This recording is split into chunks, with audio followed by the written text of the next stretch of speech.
আসসালামু আলাইকুম। Welcome to advance IT platform. অ্যাডভান্সের অনেকগুলো প্রজেক্টের মধ্য থেকে আজকের ভিডিওতে জানবো মোবাইল রিচার্জ প্রজেক্টের বিস্তারিত। প্রথমেই আমরা মোবাইল রিচার্জ প্রজেক্টে ক্লিক করব। মোবাইল রিচার্জ করার জন্য প্রথমেই মোবাইল নাম্বার, আপনি যেই নাম্বারে রিচার্জ করতে চান সেই নাম্বারটি দিয়ে দিবেন।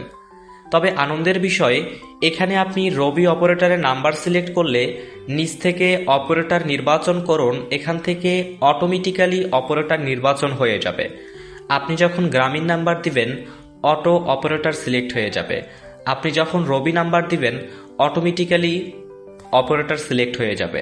ঠিক একইভাবে যখন বাংলালিংক, এয়ারটেল, টেলিটকের ক্ষেত্রে করবেন সেইমভাবে অপারেটরগুলো অটোমেটিক্যালি সিলেক্ট হয়ে যায়। মাশাল্লাহ, নাম্বারের ডান পাশে দেখছেন একটি ম্যান আইকন, ওইখানে ক্লিক করলে আপনি চাইলে আপনার ফোনের সেভ করা নাম্বারগুলো রিচার্জ করার জন্য নিয়ে আসতে পারবেন। এরপরে নিচে রয়েছে রিচার্জের পরিমাণ। এখানে নির্দিষ্ট কিছু রিচার্জের পরিমাণ দেওয়া রয়েছে, তবে আপনি চাইলে কাস্টমাইজ রিচার্জ করতে পারেন।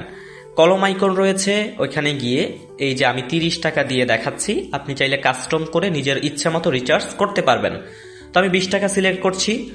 20 টাকা সিলেক্ট করার পরে রিচার্জ করুন অপশনটিতে ক্লিক করছি।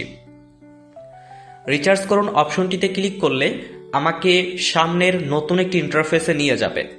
তো দেখতে পাচ্ছেন মোবাইল রিচার্জ নিশ্চিত করুন, মোবাইল নাম্বার, রিচার্জের পরিমাণ, ক্যাশব্যাক এবং অপারেটর। ট্যাপ করে ধরে রাখুন অপশনটিতে ক্লিক করে ধরে রাখলে আপনার রিচার্জটি সাকসেস হবে।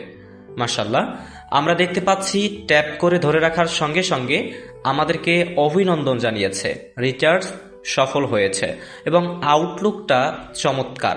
20 টাকা এবং অপারেটর গ্রামীণ, ট্রানজাকশন আইডি এবং রিচার্জের সময় তারিখ, ঠিক আছে। এরপরে হচ্ছে ড্যাশবোর্ড। উপরে দেখতে পাচ্ছেন রিচার্জটি সাকসেসফুল হয়ে গিয়েছে, রিচার্জটি আমার ফোনে চলে এসেছে।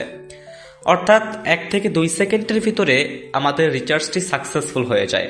মাশাল্লাহ, অ্যাডভান্সে আরও অসংখ্য প্রজেক্ট রয়েছে, যেই প্রজেক্টগুলো আপনারা একে একে করে পেতে থাকবেন ইনশাআল্লাহ। অ্যাডভান্সের সাথেই থাকুন, কারণ অ্যাডভান্স শুধু স্বপ্ন দেখায় না, অ্যাডভান্স বাস্তবায়ন করে, মানুষের কর্মসংস্থান তৈরি করে, ইনকামের রাস্তা তৈরি করে।